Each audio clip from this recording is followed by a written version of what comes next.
కొత్తగా డెవలప్ అవుతున్న ఒక అంశం ఏంటంటే ఇజ్రాయెల్కి పాకిస్తాన్ మధ్య ఉద్రిక్తతలు పెరగడం. అంటే మరి ఇజ్రాయెల్ పాకిస్తాన్ మీద అటాక్ చేస్తుందా, లేకపోతే పాకిస్తాన్ ఇజ్రాయెల్ మీద అటాక్ చేస్తుందా అంటే చెప్పలేము. ఏమన్నా జరగచ్చు జియో పాలిటిక్స్లో. కానీ తీవ్ర ఉద్రిక్తతలు అయితే ఈరోజు పాకిస్తాన్కి ఇజ్రాయెల్కి మధ్య చోటు చేసుకున్నట్టుగా తెలుస్తుంది. దీనికి ప్రధాన కారణం ఏంటంటే పాకిస్తాన్ మధ్యవర్తిత్వం వహించడమే. ఎందుకంటే ఇజ్రాయెల్తో మంచి సంబంధం ఎప్పుడు కూడా పాకిస్తాన్కి లేదు. దాని చరిత్ర నేను కొద్దిగా తర్వాత చెప్తాను. కానీ ఇరాన్తో పాకిస్తాన్కి ముందు నుంచి కూడా మంచి సంబంధాలు ఉన్నాయి.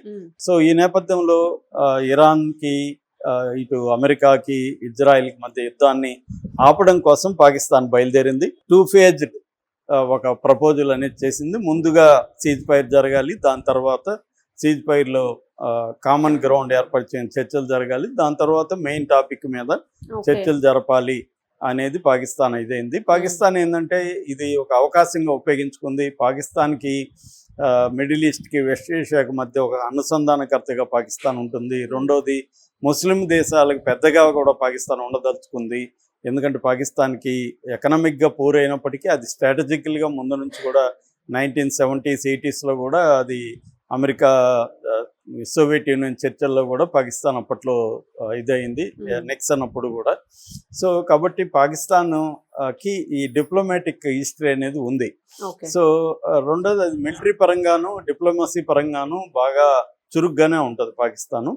అలాగా తనకిప్పుడు ఒక పక్క సౌదీ అరేబియాతో స్ట్రాటజిక్ మ్యూచువల్ డిఫెన్స్ అగ్రిమెంట్ ఉంది, మరోపక్క ఇరాన్తో సంబంధాలు ఉన్నాయి, మరోపక్క అమెరికా చైనా ఇద్దరితో కూడా సంబంధాలు మెయింటైన్ చేయగలుగుతుందంటే పాకిస్తాన్ డిప్లొమసీని మనం మెచ్చుకోవాల్సింది. సో కాబట్టి అలాగా ఉంది కాబట్టి పాకిస్తాన్ రంగంలోకి దిగి ఈ అవకాశాన్ని మనం చేయగలిగితే మనకి మంచి పేరు వస్తుంది, గుర్తింపు వస్తుంది అనేది ఉంది. రెండోది అన్ని దేశాలతో కూడా మనకి సంబంధాలు మెరుగవుతాయి, ఇటు ఇరాన్తో, ఇటు అమెరికాతో, ఇటు గల్ఫ్ దేశాలతో అనేది. మూడోది ప్రపంచవ్యాప్తంగా విశ్వగురు పేరుతో ఇండియా ముందుకు వస్తుంది. దాన్ని మనం ఎకనామిక్గా దెబ్బ కొట్టలేకపోయినా డిప్లొమసీలో దెబ్బ కొట్టచ్చు అనేది కూడా పాకిస్తాన్కి ఉంది.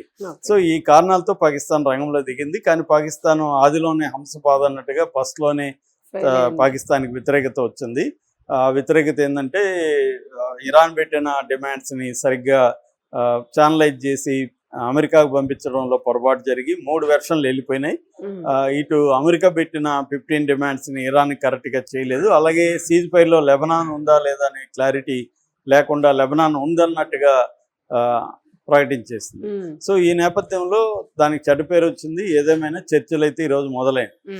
సో మామూలుగానే ఎప్పుడైనా పంచాయతీలో పంచాయతీ పెద్దగా ఉన్న వాళ్ళకి ఒక్కొక్కసారి అన్ని వర్గాలు తిడతాయి, ఇద్దరు కలిసి తిడతారు పంచాయతీ పెద్దని, లేదు ఒక వర్గం తిడుతుంది. ఎందుకంటే ఒకవైపే చెప్పాలి కదా, ఫైనల్ గా ఒకటి తప్పు ఒకటి తప్పు అని తేల్చాలి.